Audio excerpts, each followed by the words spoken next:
Assalamualaikum warahmatullahi wabarakatuh. Alhamdulillahirabbil alamin wassalatu wassalamu ala asrofil mursalin sayyidina wa maulana Muhammadin wa ala alihi wa sahbihi ajmain amma ba'd. Rabbi shrah li sadri wa yassir li amri wa hlul 'uqdatam min lisani yafqahu qawli. Pertama mari kita panjatkan puja dan puji syukur atas kepada Allah yang mana pada siang hari ini kita masih berkumpul di kelas Ibu Eka Zulhawa dalam kegiatan memegang Ibu Hajah Sudaryati Ningsih SPD SD yang saya hormati Bapak Ibu Dewan Guru serta staf pendukung SD 3 Gunung Mega. Baiklah Bapak Ibu, saya akan membacakan susunan acara kita pada siang hari ini. Acara yang pertama yaitu pembukaan, yang kedua kata sambutan dari kepala sekolah, acara yang ketiga penyampaian materi dari Ibu Eka Zulhawa, dan yang keempat penutup. Untuk berkahnya acara kita pada siang hari ini, marilah kita buka dengan membacakan umul kitab ala hadhinya wa ala kulli bisalih al-fatihah.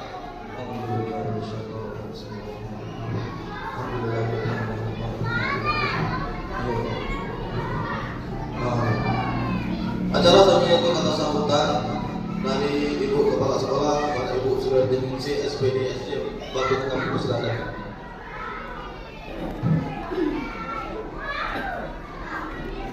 Terima kasih kepada pembawa acara. Baiklah, assalamualaikum warahmatullahi wabarakatuh. Yang terhormat calon guru penggerak Ibu Eka Zulhawa dan Bapak Ibu Bapak Ibu Guru SD 3 Gunung Mega beserta staf, marilah kita selalu memanjatkan puji syukur kehadirat Allah SWT yang mana pada hari ini kita semuanya telah diberi kesehatan sehingga bisa melaksanakan aktivitas kita sehari-hari. Salawat dan salam mari kita junjungkan kepada Nabi kita yang positif, yang baik. Positif itu tentunya yang baik-baik, Bapak Ibu ya. Itu memang penting sekali. Makanya dalam guru penggerak itu ada modul diseminasi budaya positif. Kemudian Bapak Ibu dengan beliau-beliau ya bergerak tadi bersama beliau dan guru-guru, mari kita mengajak murid kita, memanfaatkan murid kita untuk melaksanakan budaya positif.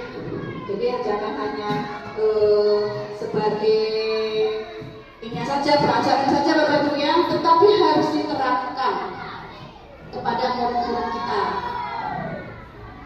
Harus diterapkan pada sekolah tersebut. Dalam acara selanjutnya yaitu acara inti penyampaian materi diseminasi budaya positif oleh Ibu Eka Zulhawa SPD. Kepada waktu dan tempat kami persilakan.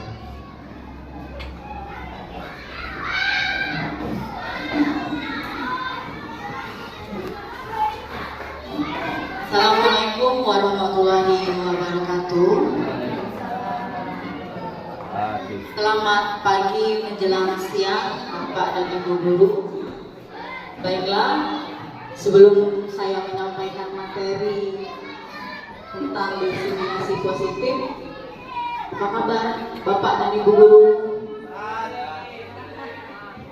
Jawabnya dengan semangat ya. Kalau Eka bilang apa kabar, jawabnya alhamdulillah, luar biasa, Allahu Akbar. Kita harus mempunyai semangat Bapak Ibu ya, supaya kita dapat menimbulkan energi yang positif untuk anak yang ada di kelas. Oke? Apa kabarnya Bapak dan Ibu guru? Alhamdulillah, luar biasa, Allahu Akbar. Oke, terima kasih. Dan Bapak dan Ibu di sini bukan Eka mengajari, di sini Eka berbagi ilmu dan berbagi pengalaman sama-sama kan diskriminasi budaya positif.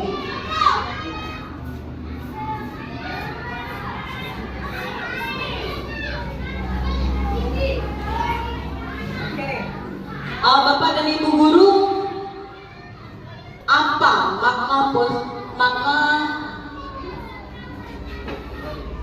budaya positif menurut Bapak dan Ibu? Apa itu makna budaya positif? Ada yang tahu? Disiplin. Ada lagi? Belajar berlaku baik. Belajar berlaku baik. Oke, ada lagi? Disiplin. Ada belajar berlaku baik. Ada lagi? Yang pertama itu adalah pergeseran paradigma teori kontra yang disampaikan oleh William Glasser. Itu yang pertama adalah ilusi guru mengontrol murid. Berarti kita itu adalah sebagai pusatnya, mengontrol kegiatan apa yang akan murid lakukan. Yang kedua itu adalah bahwa semua penguatan positif, efektif dan manfaat. Jadi apa yang kita kuatkan, yang kita berikan kepada murid itu kita berikan dampak positifnya. Bisa tadi dari disiplin dari waktu ya. Berarti kalau kita memberikan datangnya harus tepat waktu, berarti kita memberikan dampak positif kepada siswa bahwa kita harus disiplin pada waktu yang sudah kita tentukan. Yang selanjutnya itu bahwa kritik dan membuat orang merasa mendapat bersalah atau menguatkan karakter. Jadi dari posisi kita mengontrol murid tadi, dari dampak positifnya, berarti kita membuat orang itu merasa bersalah dari apa yang dia lakukan. Andaikan dia melakukan sebuah kesalahan dalam melakukan disiplin positifnya. Kemudian lagi yang selanjutnya yaitu bahwa orang dewasa memiliki hak untuk memaksa. Berarti agak sedikit bersifat memaksa, tapi ke arah yang positif, dari budaya positif yang kita terapkan. Nah, Bapak Ibu, di sini ada Bapak Ibu menggenggam sesuatu yang sangat berharga yang Bapak Ibu miliki. Sesuatu yang bisa berupa benda atau bisa berupa apa saja yang dalam genggaman Bapak Ibu itu bisa Bapak Ibu tetap menggenggam atau Bapak Ibu memberikan. Ya, berarti nanti kita perhatikan ke depan ada satu bapak atau satu ibu nanti ada memegang sesuatu yang ia pegang dengan cara dia cara dia memaksa, apakah tangan dari temannya tadi terbuka, memberikan, atau tetap seperti menggenggam? Oke? Nah, siapa yang ingin mempraktekkan ke depan?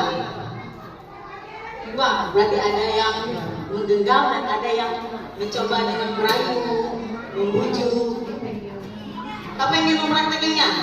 Apakah dalam diri Bapak Ibu sifatnya tetap menggenggam atau terbuka dari sesuatu yang teman pinta?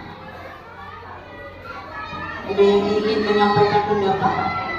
Kira-kira dalam diri Bapak Ibu tadi, apakah tetap menggenggam atau memberikan sesuatu barang yang Bapak Ibu miliki? Ada yang ingin mencoba menyampaikan pendapat? Bapak Ibu? Apakah nanti dengan segala aktivitas yang dilakukan oleh Lisa kepada teman, apakah tangannya terbuka atau tetap menggenggam benda yang dia miliki? Oke, silakan.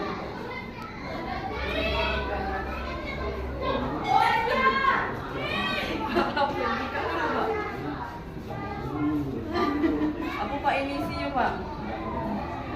Boleh berbagi Pak? Enggak Pak Herman. Bukan. Dengan cara terpaksa ini Pak. Ini paling berharga, yang paling mahal nggak kasih bisa tidak boleh. Boleh bagi sedikit. Merayu Pak. ya. Pajak merayu. Terus, ada lagi nggak? Kalau tidak bisa cara kelembutan Pak dipakai cara kekerasan Pak. Oke, terima kasih kepada Pak Herman dan Ibu Lili. Nah, jadi Bapak Ibu dari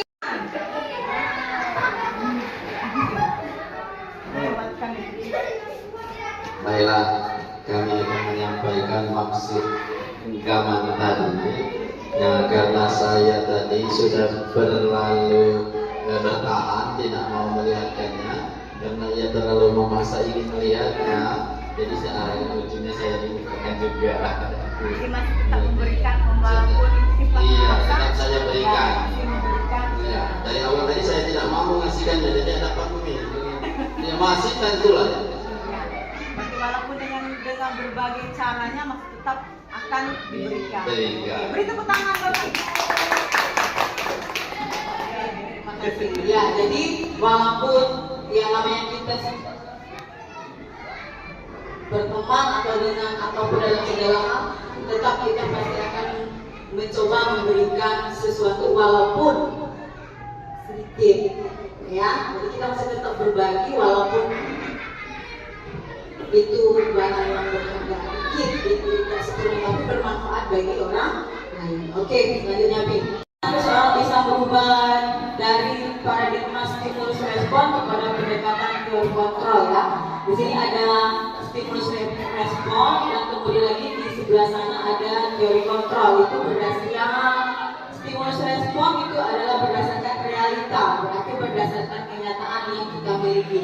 Sedangkan teori kontrolnya berarti kita memiliki kebutuhan yang berbeda dengan teman tadi, ya. Kemudian lagi yang nomor 2, semua orang melihat hal yang sama, itu stimulus respon kita. Kemudian lagi dengan teori kontrolnya, itu adalah setiap orang itu memiliki gambaran yang berbeda. Karena kita yang namanya manusia, pasti kita mempunyai perbedaan pandangan ataupun pemikiran yang berbeda, ya. Yang selanjutnya kita mencoba mengubah orang agar berpandangan yang sama dengan kita. Walaupun kita berbeda pandangan, tetapi kita masih tetap sama dengan teori kontrol yang kita miliki, ya. Yang selanjutnya itu perilaku buruk dilihat dari sebagai suatu kesalahan. Nah, biasanya Bapak Ibu, yang namanya kesalahan itu seringkali kita melihat itu adalah perilaku yang buruk, tapi padahal kesalahan itu belum tentu dampaknya atau sifatnya berpihak kepada perilaku yang buruk, ya. Yang selanjutnya, orang lain bisa mengontrol saya, sedangkan teori kontrolnya itu adalah hanya Anda yang bisa mengontrol. Jadi kalau orang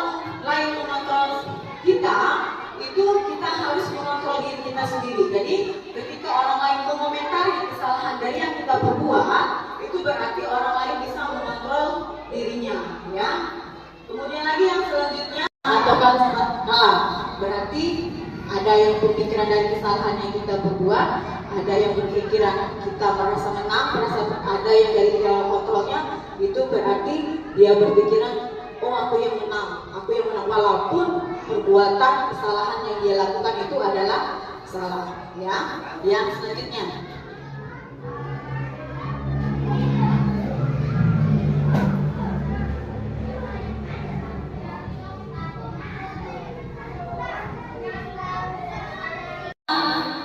disiplin positif, ya. Yang disiplin positif di sini adalah merupakan salah satu cara penerapan disiplin yang bertujuan untuk menumbuhkan kesadaran yang memberdayakan anak untuk melakukan sesuatu tanpa sokongan, ancaman ataupun hukuman. Itu disiplin positif. Jadi kita melakukan segala sesuatu, Bapak Ibu, itu jangan ada rasa upahan, sogokan, ataupun ancaman. Melakukan disiplin itu karena disuruh oleh seseorang, atau kalau kita tidak melakukan sesuatu itu mendapat upahan, atau sini, atau kita kepada anak, ibu minta tolong bersihkan kelas. Nanti setelah kamu membersihkan kelas, ibu kasih uang, ya, atau ibu kasih permainan. Itu berarti dia belum menerapkan disiplin positif di dalam diri anaknya, karena dia masih berupa sifatnya hadiah, ya. Oke, selanjutnya Pi. Di sini terdapat nilai-nilai kebajikan yang universal, berarti menyuruh sesuai dengan profil pelajar Pancasila. Bapak Ibu ingat profil pelajar Pancasila? Ingat? Oke, kalau ingat seluruhnya berdiri. Kita ada kan setiap kali kita sudah baca doa, sudah kita melakukan kegiatan profil pelajar Pancasila. Oke.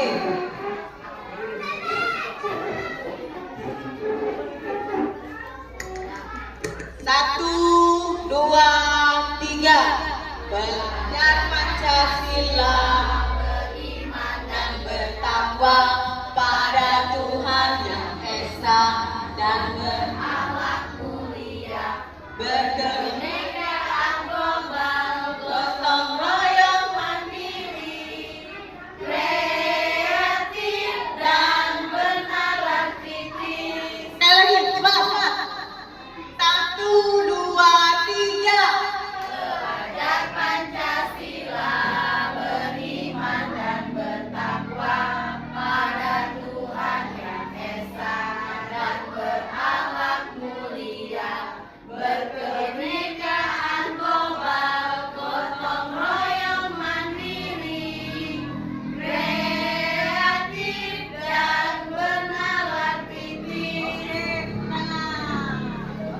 Nah, jadi nilai-nilai di dalam disiplin positif itu kita menerapkan yang ada di profil pelajar Pancasila. Itu ada beriman dan bertakwa, mandiri, bernalar kritis, kreatif, bergotong royong, dan berbikinekaan global. Jadi di dalam disiplin positif kita menerapkan berdasarkan dari nilai profil pelajar Pancasila. Disiplin positif tadi kita lihat di situ Bapak Ibu setuju atau tidak. Yang pertama, Bapak Ibu, pemberian hukuman itu dapat mendisiplinkan siswa. Dari disiplin positif tadi, apakah Bapak Ibu setuju kalau hukuman itu mendisiplinkan siswa? Tidak. Alasannya mengapa, Bu?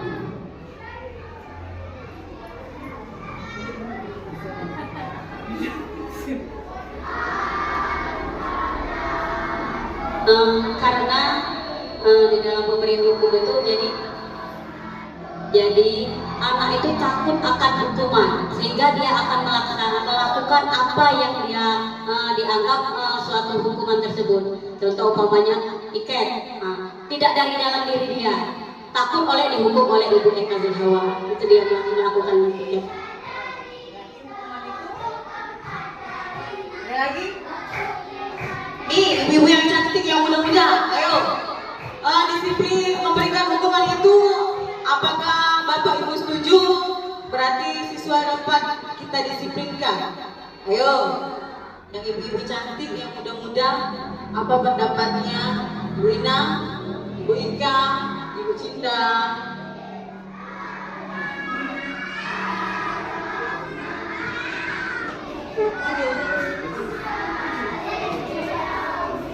Menurut saya pemberian hukuman tidak apa-apa selagi itu masih positif, selagi masih bisa siswanya itu positif. Berarti ada ini ya, berarti hukuman itu berarti ada dampak yang positifnya ya. Berarti walaupun kita memberikan hukuman kepada siswa yang dampaknya positif, berarti dapat meningkatkan motivasi dari siswa tersebut. Oke, pertanyaan yang kedua, pemberian hadiah itu meningkatkan prestasi siswa, setuju atau tidak? Kita memberikan hadiah itu dapat meningkatkan prestasi siswa, setuju atau tidak menurut Ibu dan Bapak? Setuju. Alasannya Bu? Karena kan kalau diiming-iming itu bakalan motivasi juga siswa. Oke. Seperti yang Berarti siswa itu kalau tidak diberi hadiah, motivasinya berkurang. Jadi kalau kita berikan dia reward, hadiah, berarti dianya membangkitkan siswa tersebut untuk terus memacu prestasi yang dia miliki.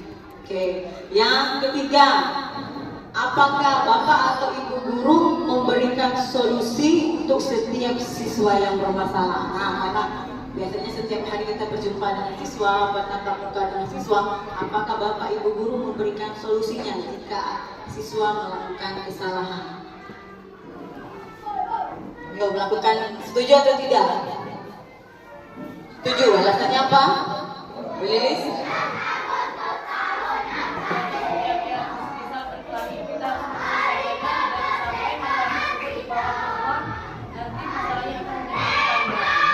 Itu ya, berarti setuju kita sebagai seorang guru memberikan solusi dari setiap permasalahan siswa yang ada di sekolah maupun di dalam kelas. Selanjutnya, Pi.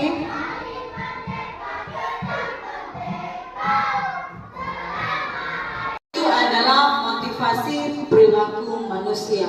Motivasi perilaku manusia ini itu yang pertama adalah menghindari ketidaknyamanan atau hukuman. Jadi kita berperilaku itu yang pertama itu harus ada rasa ketidaknyamanan dari kesalahan atau hukuman yang kita lakukan. Yang selanjutnya itu kita mendapatkan imbalan atau penghargaan dari perilaku yang kita lakukan ya. Yang ketiga itu adalah menghargai diri dan menjadi orang yang mereka inginkan.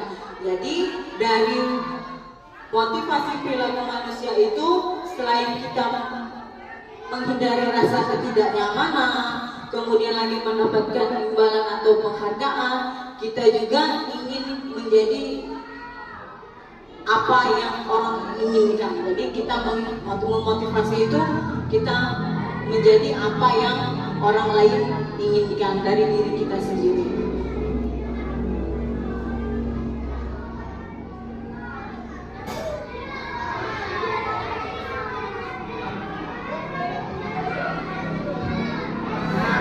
Ini Bapak Ibu ada hukuman, konsekuensi dan restitusi.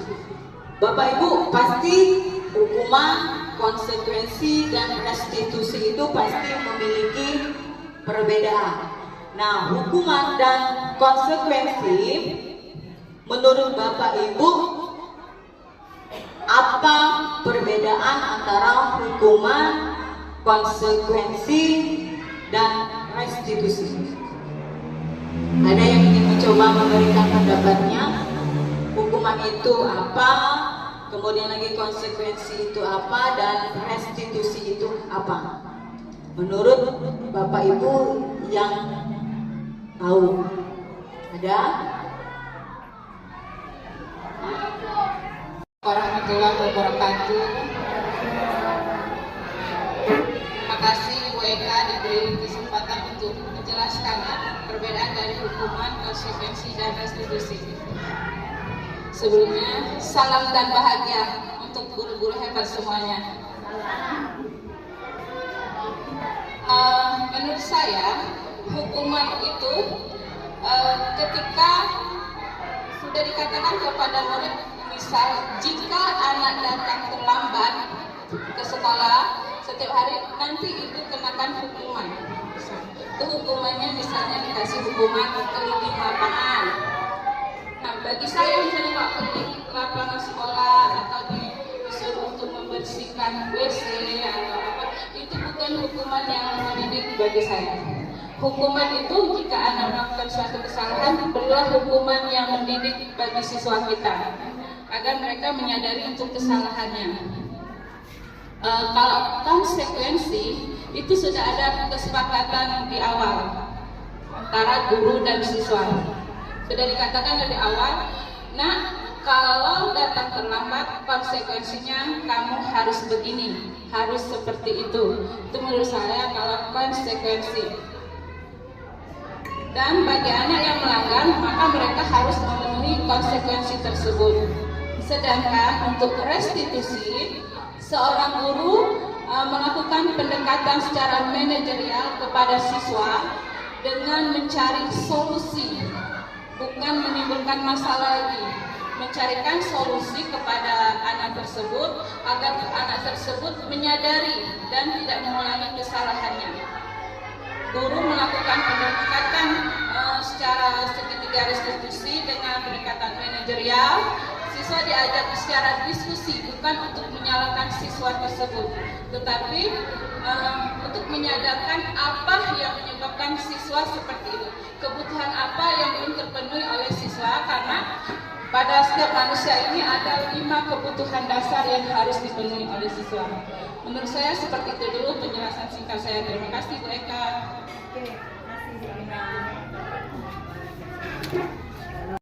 Kita itu ada yang dapat memberikan hukuman, ada konsekuensi, ada restitusi. Nah, hukuman itu berarti dia yang berdampak negatif, berdampak positif bagi siswanya. Sedangkan konsekuensi tadi kesepakatan yang kita buat antara guru dan siswa. Restitusi itu berarti kita menyelesaikan suatu permasalahan. Nah, ya. Dari bagian yang tadi antara hukuman, konsekuensi dan restitusi tadi, berarti hukuman tadi berarti ya tidak terencana, berarti dianya secara di saat itulah, berarti dia bersifat satu arah ya. Sedangkan konsekuensi tadi karena kita adanya kesepakatan antara guru dan siswa berarti sifatnya terencana. Sedangkan restitusi tadi kita menciptakan kondisi bagi murid untuk memperbaiki kesalahan yang siswa lakukan.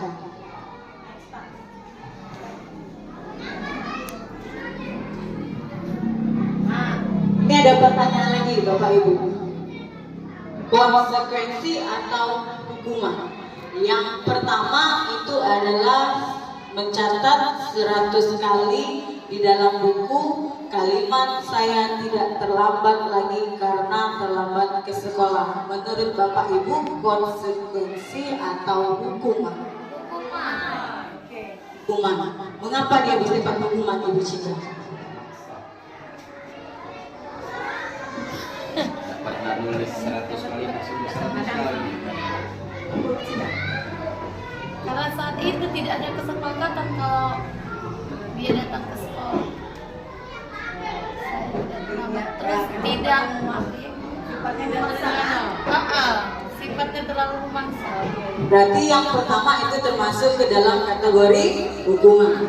Yang kedua, lari mengelilingi lapangan basket 2 kali karena terlambat hadir di sekolah, konsekuensi atau hukuman? Mengapa bersifat hukuman, Ibu Dewi?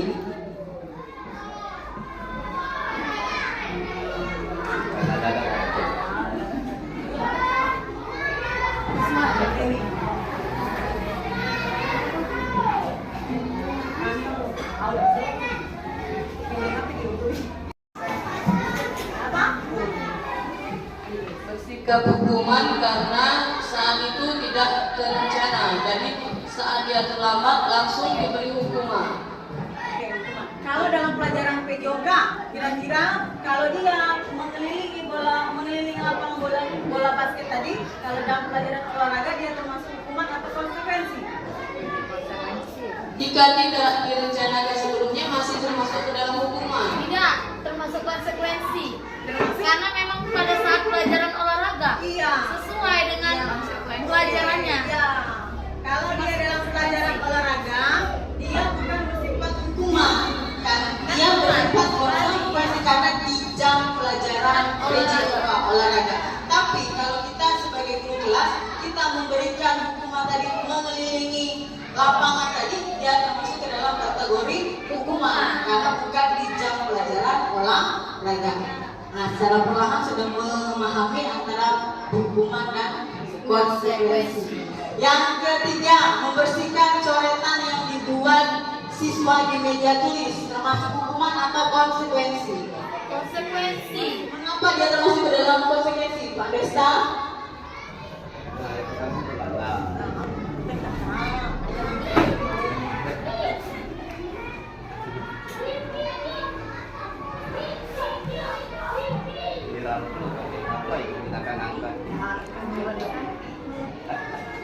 Konsekuensi kan tadi? Iya, karena Coretan yang dibuat. coretan itu yang dibuat di tempat dia belajar. Nah, Jadi dia termasuk ke dalam konsekuensi karena sudah kesepakatan antara siswa dan gurunya, ya. Yang selanjutnya itu adalah Murid diminta push up 15 kali karena tidak menggunakan masker. Hukuman atau konsekuensi? Hukuman. Ya.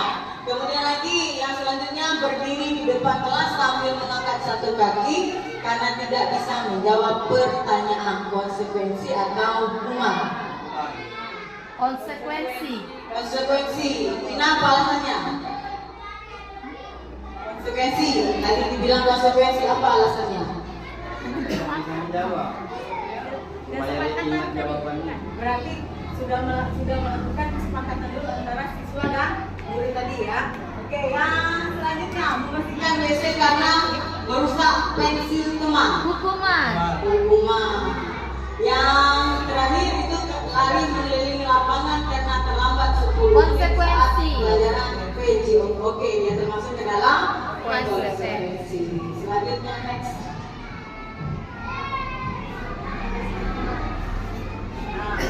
Antara hukuman tadi itu ada beberapa penghargaan di situ. Yang pertama adalah jika siswa itu dihukum akan keyakinan di stigma atau stigma kita kecil-kecil kita tempel ya, berarti kita jadi setiap siswa itu kita suruh buat keyakinan dalam diri dia apa yang dilatih. Ya. Yang kedua, menempel keyakinan kelas di papan tulis atau di kantor setelah dibuatnya di stigma tadi, kita suruh siswa menempelkan di kantor atau di papan tulis. Yang ketiga, mengelompokkan keyakinan kelas. Kan pendapat setiap siswa tadi banyak ya. Berarti di situ yang lebih dominan itu berarti kita kelompokkan. Misalnya tepat waktu, ada berapa kita tempelkan. Kemudian lagi tidak boleh berbicara di kelas, ada berapa ikut kita tempelkan. Berarti kita kelompokkan. Karena yang pada seluruh siswa itu berarti banyak keyakinan kelas. Tapi kita ambil secara universal. Globalnya dari siswa itu apa yang lebih dominan. Kemudian lagi yang keempat,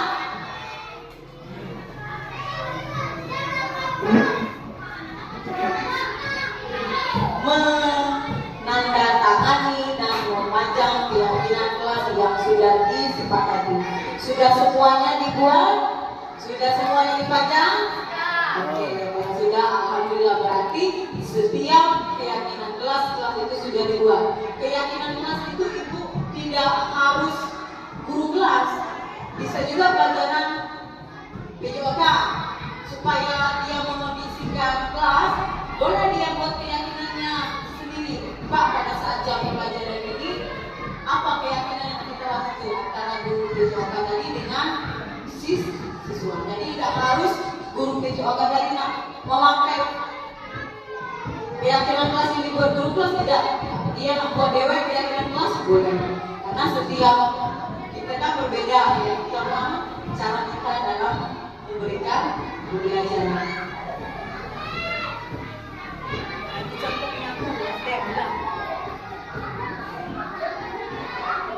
Yang selanjutnya itu adalah posisi kontrol seorang guru.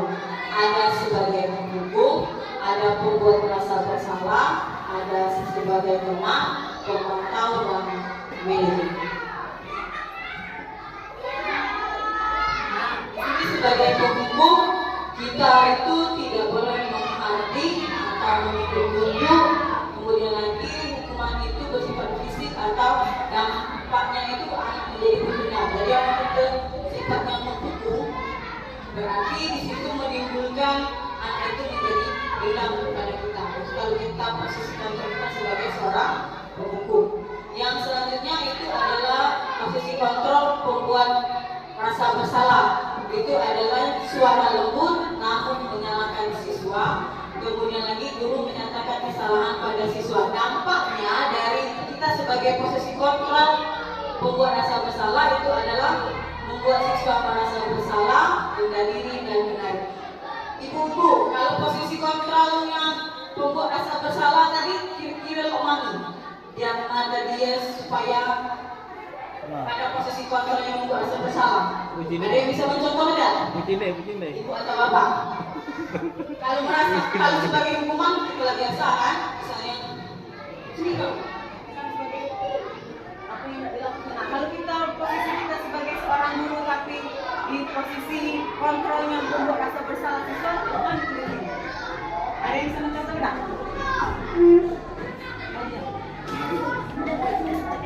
Masih boleh, kenapa?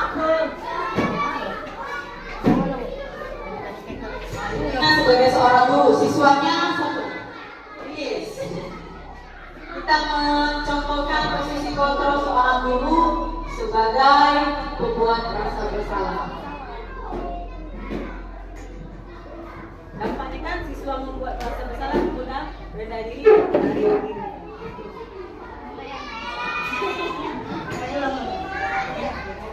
Anak-anak siapa yang sudah mengerjakan PR? Aku. Lilis, belum mengerjakan PR?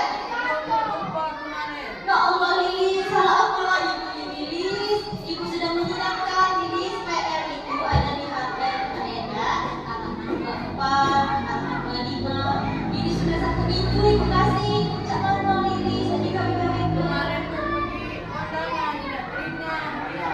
Ya Allah Lilis, kami mama mau menyalahkan Ibu, padahal Ibu sudah masih tahu kan Ibu. Ya, seperti itulah kita sebagai seorang guru memposisikan ini sebagai pembuat rasa bersalah. Yang selanjutnya itu adalah teman. Nah, ini biasanya sering kita lakukan ya. Kalau siswa sedang menghadapi permasalahan, posisi kita itu adalah sebagai teman. Itu yang pertama, guru bersifat ramah, kemudian lagi dia mencairkan atau menghangatkan suasana. Yang selanjutnya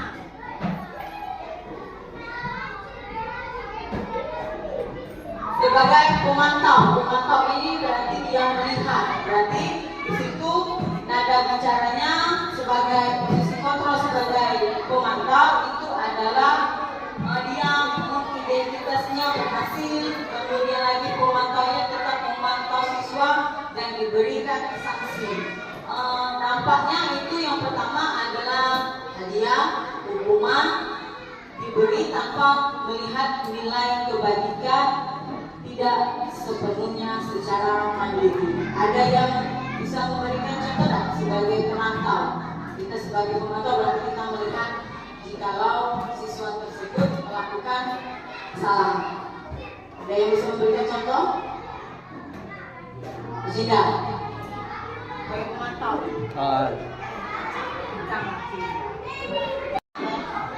Kita sebagai manajer dari kesalahan siswa yang melakukan kesalahan. Yang pertama itu adalah suaranya netral, tidak dengan suara yang keras. Kemudian lagi itu terciptanya identitas yang positif. Kemudian lagi mengajukan pertanyaan kepada siswa. Kemudian lagi membantu siswa memecahkan permasalahan. Contohnya, misalnya ada siswa kesalahan di dalam kelas itu, misalnya siswanya sering datang terlambat saat sudah jam istirahat. Kita panggil siswanya, kita tanya, Ali, apa kamu sering datang terlambat? Tapi dengan suara jangan keras, kalau keras kita berarti kalau dengan nada yang lembut kita memberikan pertanyaan yang dengan nada yang kami tidak menghadik, itu bagi siswa memberikan pendapatnya, solusinya. Itu di dalam posisi sebagai manajer. Posisi manajer itulah yang lebih baik di dalam posisi kontrol sebagai seorang guru.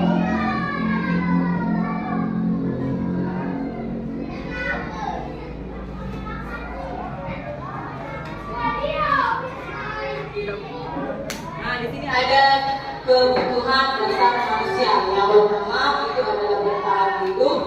Yang kedua kasih sayang dan rasa diterima. Kemudian lagi ada penguasaan. Yang keempat kebebasan dan yang kelima kesenangan.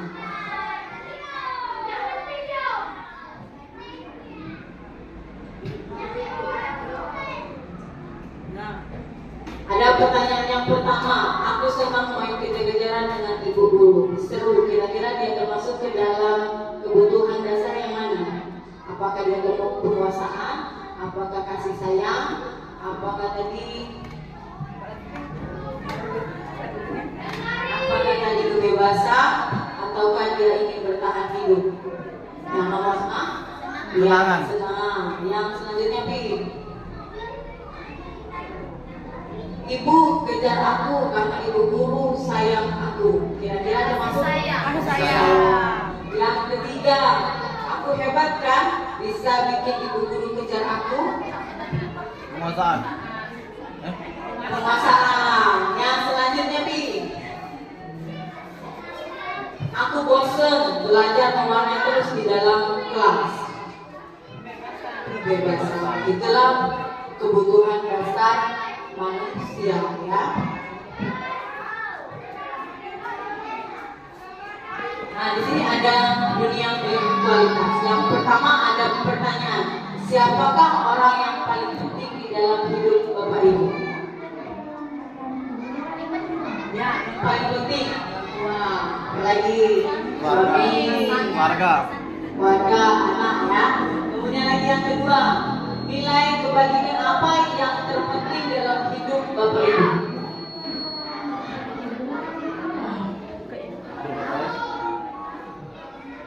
Apa nilai kebajikannya?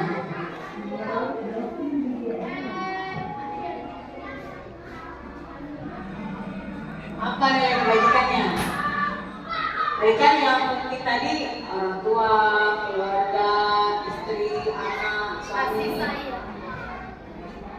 Dan kebajikannya, si saya ingin dihargai, ya, ingin dihormati.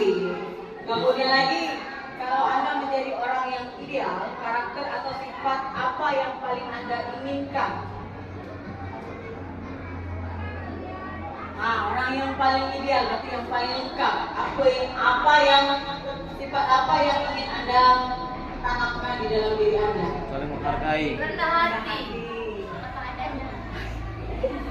Apa adanya, ya. Bermanfaat. Oke. Yang selanjutnya, pencapaian apa yang sangat Anda banggakan? Apa? Pencapaian apa yang Anda sangat banggakan pada saat ini? Kerja ibu rumah tangga ingin menjadi guru yang sukses dan masuk ya. Kemudian lagi, nah ini ada apa pekerjaan yang ideal bagi anda pasti guru kan? Pendidik. Coba ibu ceritakan sedikit saja mulai perjalanan titik puncak ibu itu merasa ibu yang paling bermakna itu di mana posisinya? Kira-kira di mana titik pencapaian ibu tadi yang sangat ibu harapkan sampai dengan saat ini? Bisa ibu ceritakan sedikit? Boleh diceritakan? Apa puncaknya itu ibu merasa paling bermakna di dalam hidup? Paling bermakna itu pastinya paling berguna buat semua orang. Kalau ditanya paling bermakna dalam hidup, itu orang yang paling bermakna buat semua orang. Ceritakan posisi mana? Di posisi mana ibu merasa pekerjaan itu kebahagiaan aku lah. Dalam pekerjaan itu yang kelihatan. Kebahagiaan. Bukan saya bunda. Boleh silakan perasaan pengalaman kan? Kalau puncak hidup, perjalanan hidup. Kalau perjalanan hidup itu mungkin, kalau kata Bu Gaka itu mungkin perjalanannya, tapi puncaknya itu belum sampai di puncak, masih terus ya belajar apa yang tidak diketahui terus lebih didalami, yang pokoknya masih belum sampai puncak IPK. Puncak sementara bisa dibilang, karena dulu mungkin bukan otodidak dulu, honor mungkin bukan dari backgroundnya, memang backgroundnya pendidikan guru, tapi tidak langsung terjun mendidik anak. Makanya waktu tes ikutnya itu kan mungkin tesnya ngambil guru kelas, rezekinya dapat. Jadi yang awalnya memang belum tahu mengerti anak itu mungkin menggantikan, hanya menggantikan waktu guru yang kosong masuk, belum memahami. Artinya menjadi seorang guru itu harus memahami dulu dari diri, oh anak ini kayak mana harusnya, karena setiap anak itu beda-beda. Ada yang butuh pendekatan dari yang kesehariannya mungkin, atau setiap, intinya pada setiap anak itu beda-beda. Makanya harus, kata saya tadi, harus perlu belajar. Hanya belum ada titik puncaknya, masih terus belajar, masih mencari.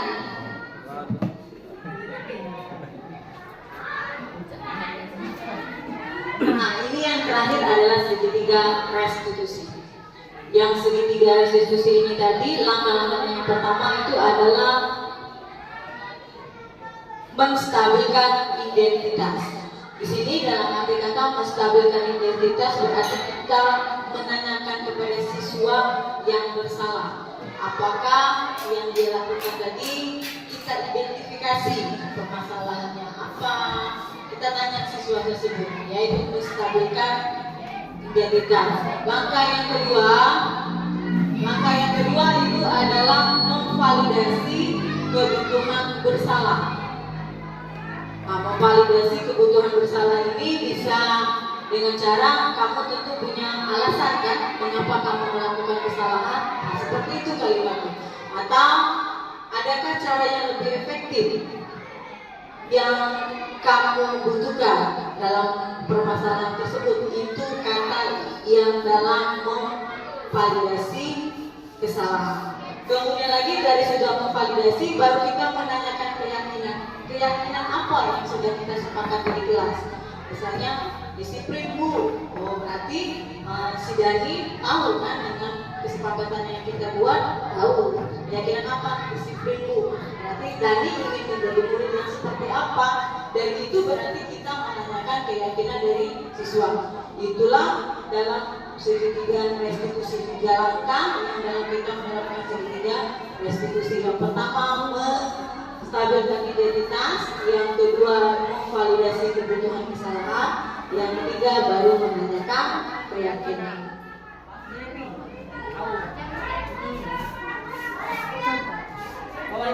Ini ada contoh segitiga restitusi yang saya lakukan di dalam kelas. Kira-kira seperti ini dalam menyelesaikan suatu permasalahan, dalam menyelesaikan segitiga restitusi yang kita lakukan.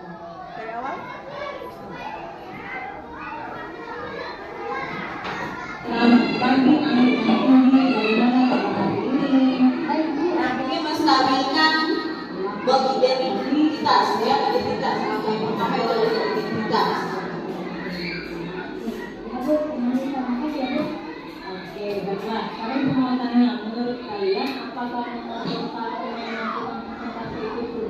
Perilaku positif yang saya sampaikan pada hari ini, semoga apa yang saya sampaikan bisa kita terapkan bersama guna membangun sekolah yang berbudaya positif. Jadi mulai hari ini ke depan kita terapkanlah budaya-budaya positif yang sudah kita dapatkan hari ini. Mulai dari mungkin menerapkan senyum, salam, sapa, walaupun kelas-kelas rendah, kelas tinggi, ya, berarti itu sudah menerapkan budaya positif. Kita kan dengan senyum, menilai gurunya baik, kita merenung, tidak manut. Lebih dan kurang saya mohon maaf. Saya akhiri. Wabillahi taufiq wal hidayah. Wassalamualaikum warahmatullahi wabarakatuh.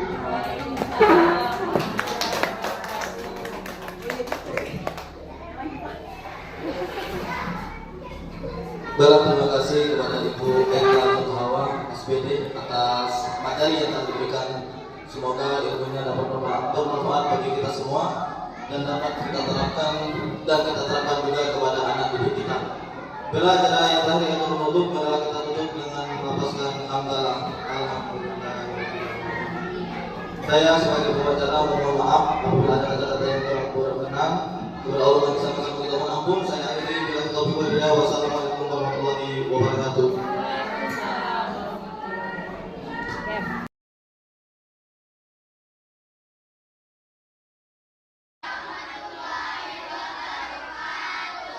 Apa kabarnya anak kelas 6B?